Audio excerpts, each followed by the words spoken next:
Bonjour la famille, bonjour tout le monde. J'espère que tout le monde va bien. Et une fois de plus, Verbino, toujours dans le cadre et thème Nabiso,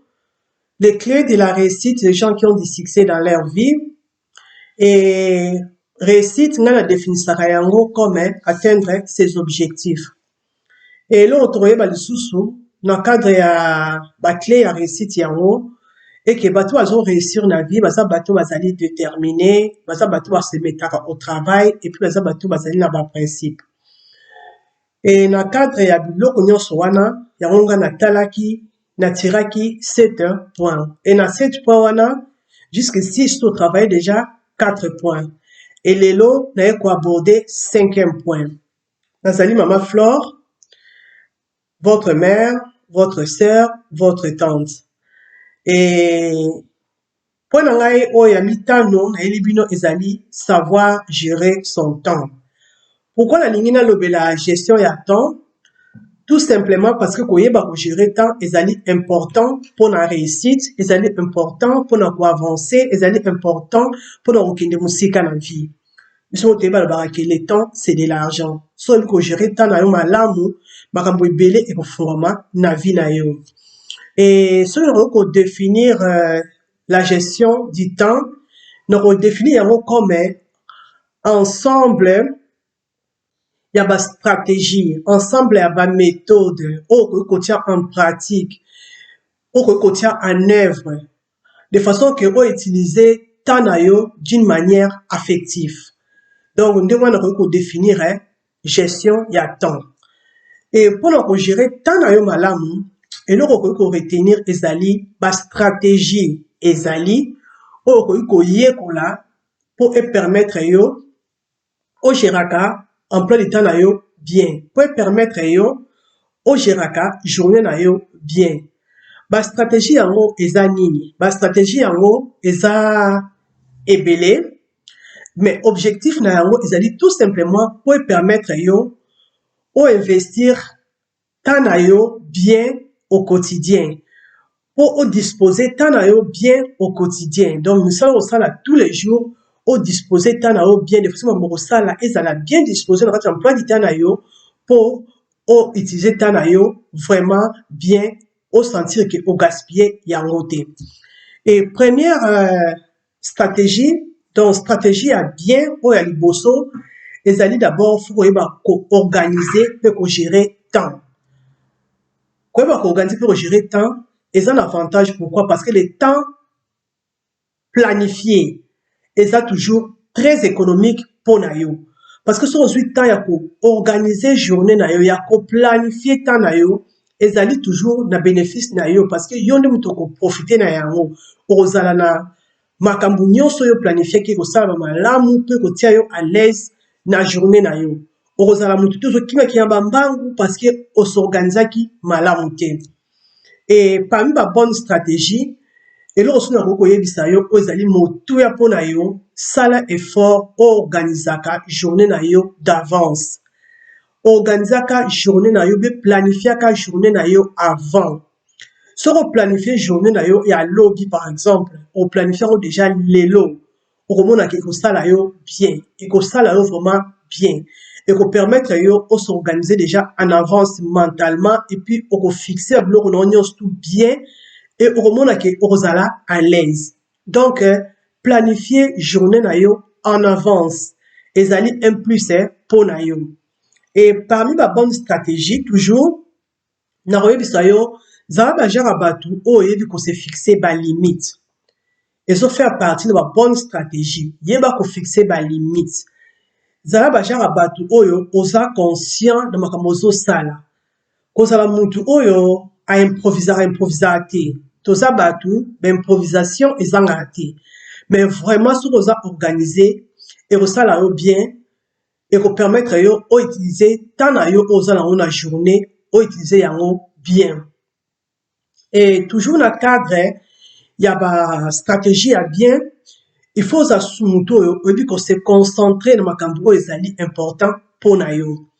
Faut la mutu oyo ko développer attitude ya auto responsabilité. tant ozwi décision moko boye songolo faut honoraka badécision na yo soki ozwi décision ke na oya kotala yo oyebisi mutu ke na oya kotala yo mutu so asalaki déjà programme faut s'organiser okende vraiment soki okende te faut ezala en cas de force majeure sinon il faut koyeba kohonorer rendez-vous na yo koyeba kohonorer makambo na yo olobaki et il faut ozala mpe bagere ya bato oyo oyebi se fixer balimite se fixer balimite yango nalobelaki na bandeli donc faut yeba koaffirmer balimite na yo clairement moni nyonso wana eza na kaka bastratégie oyo ekoaide yo mpo oyo utiliser temps na yo bien et puis eloko mosusu na kobakisa eya lisusu faut ozala motu oyo oyebi kodéfinir bapriorité na yo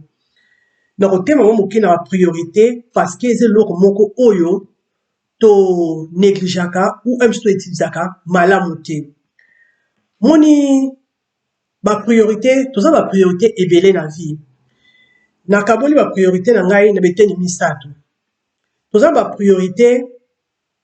à long terme eza bapriorité makambo oyo oza na posa osala mpe ozosala lelo ozobongisa mpo na avenir wana eza bapriorité moko à long terme et toza bapriorité à moyen terme donc biloko oyo tozobongisa mpo na intérêt peut-être ya année prochaine ou il y a 2 ans prochains wana eza baprojet à moyen terme et toza so na baprojet à court terme baprojet toza nango besoin ntan mosusu lobi ntan mosusu dans 1 mois ntan mosusu biloko toza na posa tosala au plus tard ntina décembre donc eza baprojet moko ezali à court terme et na baprojet nyonso wana mpe na bapriorité nyonso wana eloko ezali important na yango ezali organisation mpona koorganize biloko nyonso ya malamu ezosenga yo ozala organise ezosenga yo outilize temps na yo vraiment malamu soki outilize temps na yo malamu omona makambo nyonso mpe ekotambola malamu pourquoi nazoloba ndenge wana parce que omoni bato mingi na vie bamankaka temps parce que baza organise te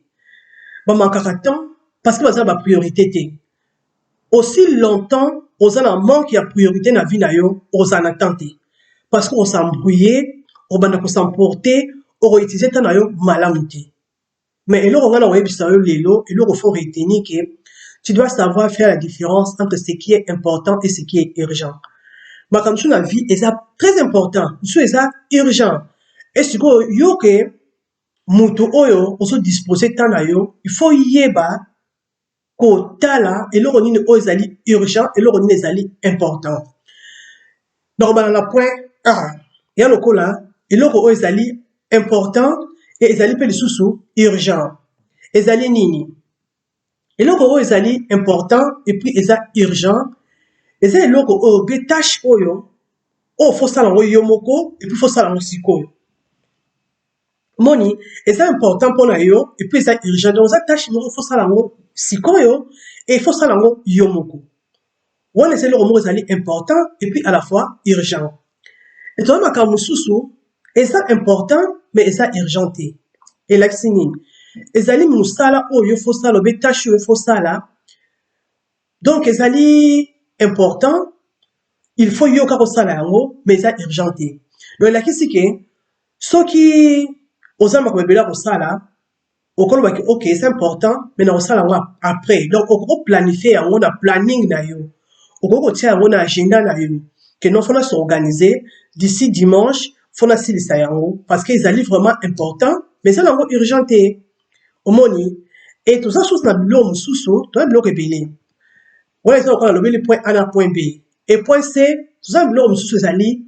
eza pas important mais urgent elakisi nini ke eza très important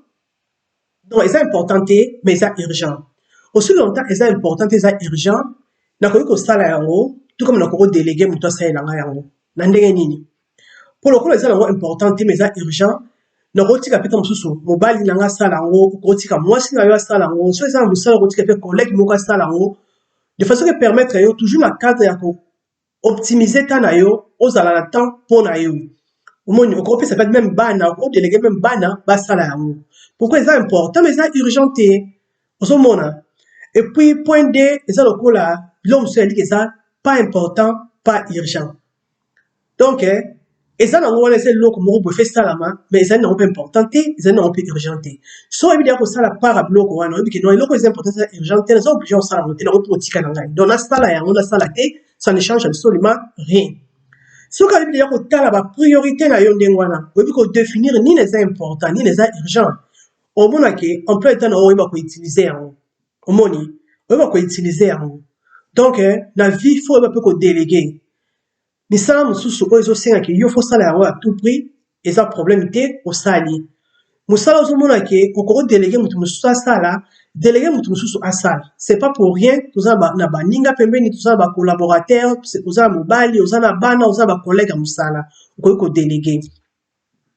et point mosusu ezali important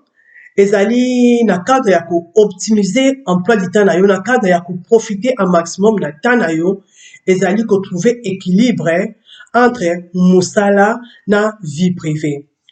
eza très important équilibre wana par rapport ya emploi du temps na yo eza vraiment très important qu'est-ce que je veux dire par là omoni soki oza na équilibre entre vie na yo privée na vie na yo professionnelle ekosala yo bien